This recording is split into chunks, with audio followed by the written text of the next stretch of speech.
This year we had some epic anime, from record-breaking aura farming to unexpected emotional terrorism to a simp that changes underwear so that she can control time. But July is going to be even bigger. I'm not covering any major returning anime like Kaiju 8, Bandadan, Sakamoto Days, Dr. Stone, etc. We are focusing mainly on new anime or sequels of lesser-known series. Ruri, Sara, hi! You think this show is about a bakery with all that cake on display, but it's actually about rocks. Despite the thick plot, it's an interesting show. It's a series about collecting rocks, which may not sound appealing, but I was pleasantly surprised. I'm a fan of hobby-based series, especially when you can learn the science of it in a fun way, and this already had a great start with a really polished first couple of episodes. Somehow it's one of the more gorgeously animated shows of this season, especially the movement of the characters outdoors. The characters are likable, and there's a calm chemistry between Ruri and Nagi that somehow makes outdoor science feel like a soft romance. It's giving Koisuru Asteroid, but with way more polish. If you're into nature, chill vibes, rocks, quality slice of life anime, or just some jiggle physics, then Ruri Rocks is actually kind of a sleeper hit.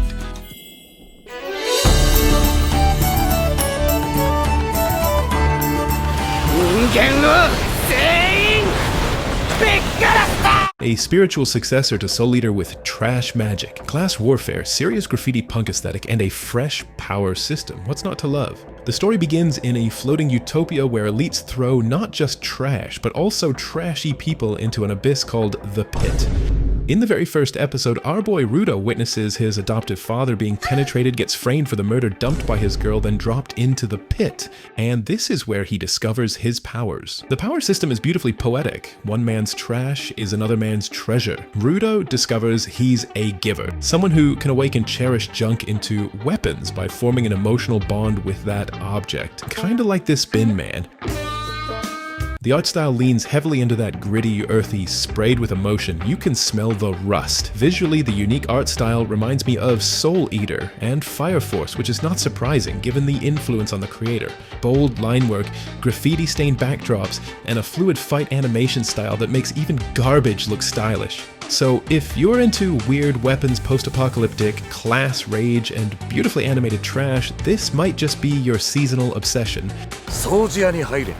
お前は掃除屋に必要な人材だ。二度は言わんと言ったはずだ。I wasn't planning on covering sequels, but Thick Thigh Shota is back, and Season 1 was weirdly entertaining. It's about an OP prince that's around 8 to 9 years old that is absolutely wrecking the power balance in this world. The animation of some of the battles were definitely above average, which seems like it will continue this season. I already feel sorry for this angel, as its world is going to be torn apart by our unhinged psycho prince.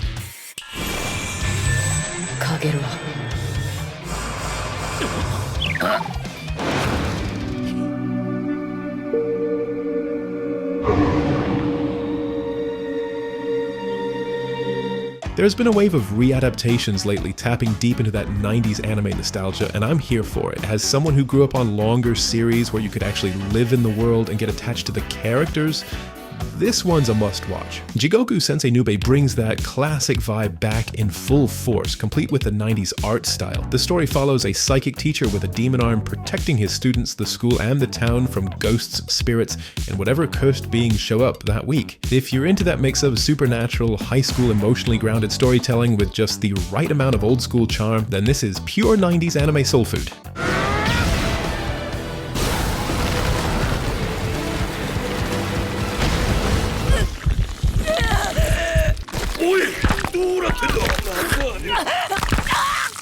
When I first saw the trailer for this, I thought it looked fine. Decent animation, medieval setting, probably your average edgelord fantasy, until I started watching it.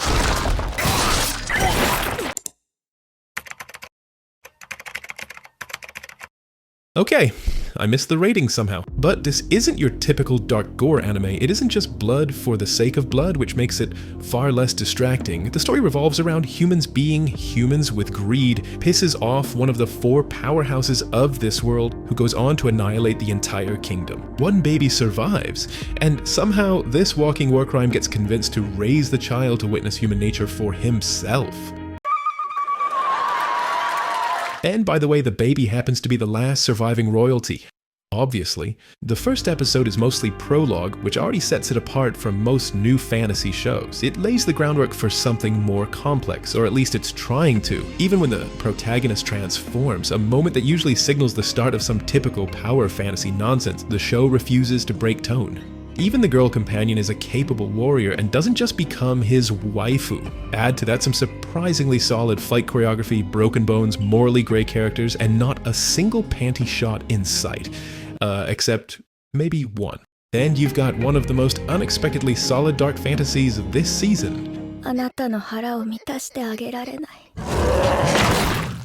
If your summer anime schedule has been emotionally waterboarding you with infinitely more tense, thrilling, gripping series constantly triggering your fight or flight senses, then this anime is your warm glass of chamomile tea. It's basically ASMR made for the soul.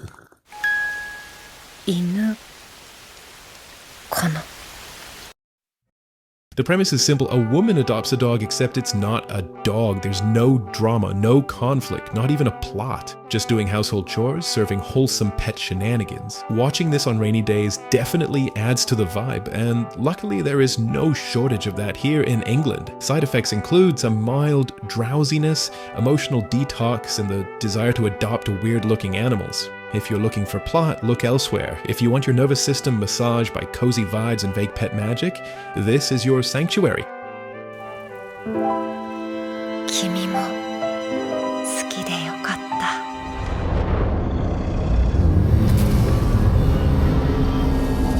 Meet Monica Everett, a socially awkward teenager who is also a magical and mathematical genius. You know when people say, like, face your fears to become stronger?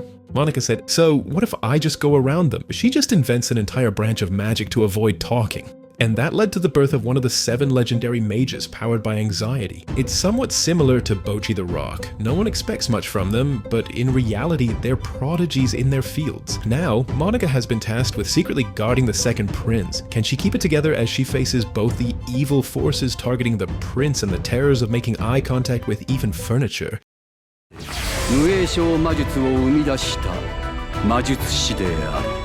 As usual, there's a couple of isekais airing this July. We have Amyo Kaiten, which is basically delinquent isekai, but I'm not a fan of the CGI fights, so I will probably be skipping that. Reborn as a Vending Machine Season 2. The title is pretty self-explanatory. It's basically about a vending machine with game.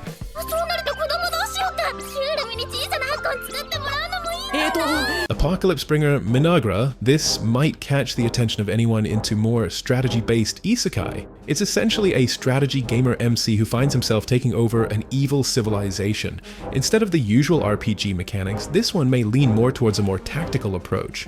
But the one I'm most interested in is the Water Magician. The MC gets a second shot at life and picks up water magic. He also has a trait that lets him remain endlessly young, which he is unaware of for now. As we know in the world of isekais, you can be a vending machine and still end up being an S-rank god that can kill a demon lord. I know that the value of a demon lord has significantly reduced over the years, but we must remember that technically they are top-tier threats, so you can only imagine the potential of something overpowered like water magic could be, with animation better than the PowerPoint after the end before the beginning, the PNG before JPEG, whatever you want to call it. In any case, the Water Magician is certainly worth a watch, especially with that OP.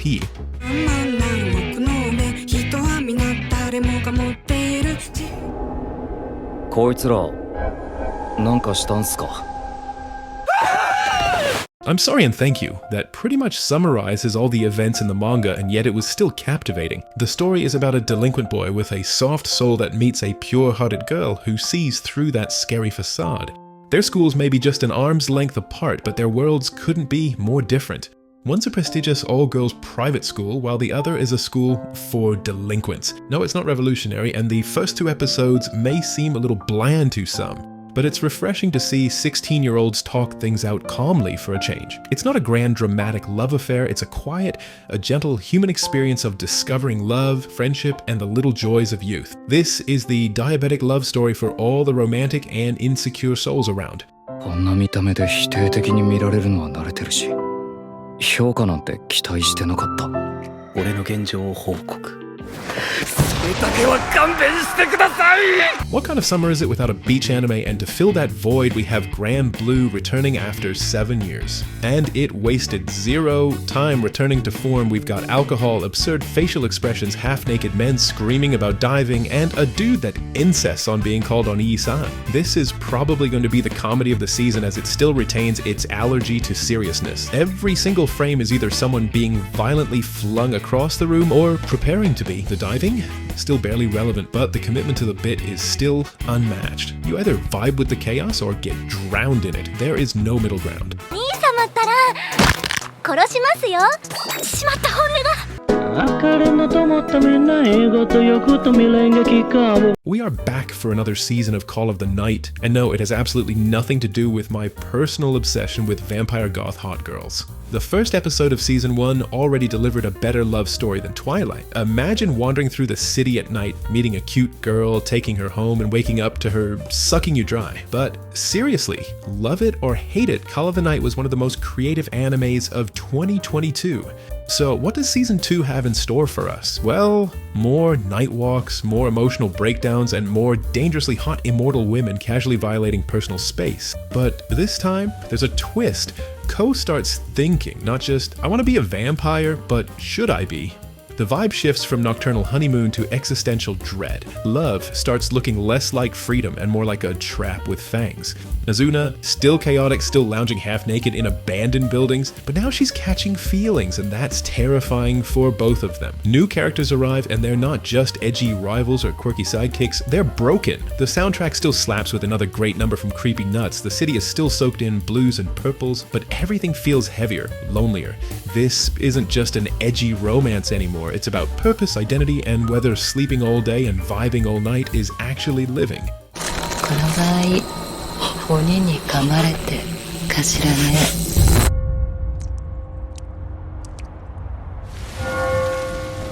Lord of the Mysteries is probably the most anticipated anime of July, and rightly so, with its unique take on the Isekai genre. The anime starts with the suicide of the protagonist, who is transported into a world of eldritch cosmic horror at its finest. Now armed with the memories, skills, and notebook of Klein Moretti, a man investigating a mysterious notebook, he sets out in search of a way home. There are many subtle nods to niche cultural classics, peppered with references to works from the Lovecraftian universe such as The King in Yellow. Even the power system resembles advancement trees in Path of Exile, and the potion system and world atmosphere bring to mind the BioShock series. The beautiful cinematic-like animation transports the viewer into a steampunk Victorian-inspired world. The visuals are only matched by the complexity of the world itself. However, the anime has no mercy for its audience, throwing them straight into a whirlpool of mystery and forcing us to discover this world alongside the protagonist. The fast pace at which the plot progresses doesn't help much either. The fights are equally stunning. The confrontations require quick thinking and provide an amazing opportunity to showcase the unique abilities and strategic approaches of different paths enabled by the complex power system. If you're keen to immerse yourself in a fast-paced, complex, and rich story with animation beyond excellent, Lord of the Mysteries is the anime made for you.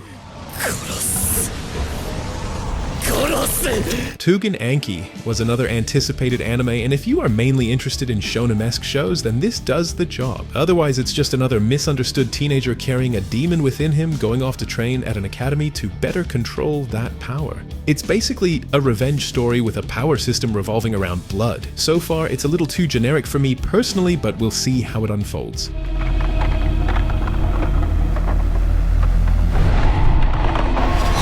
This summer is a true feast for horror enthusiasts. Few anime manage to get horror right, and this is one of them. With the perfect blend of atmosphere, sound design, and animation to support its hauntingly intriguing story. The story follows Yoshiki, a soft-spoken, grounded teenager living in a small rural village, and Hikaru, his inseparable childhood friend, and maybe something more than that. Although the subtle boy's love undertones may not appeal to everyone, when Hikaru returns from an accident in the mountains, he's not quite the same.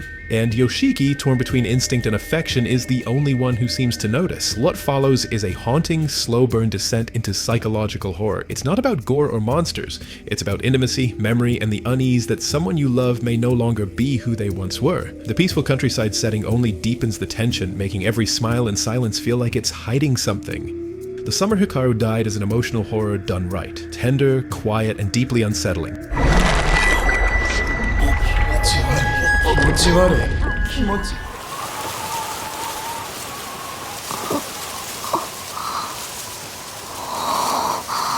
Solo leveling broke records with aura farming, but then Takopi came along and broke it again, but with storytelling.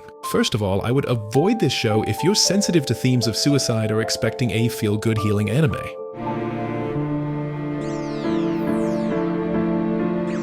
This is a story that presents itself with childlike innocence, but beneath the pastel art and simple character designs lies a deeply unsettling emotional core. An alien octopus lands on Earth and decides to spread happiness only to unintentionally unravel the trauma, abuse, and suffering of a young girl named Shizuka.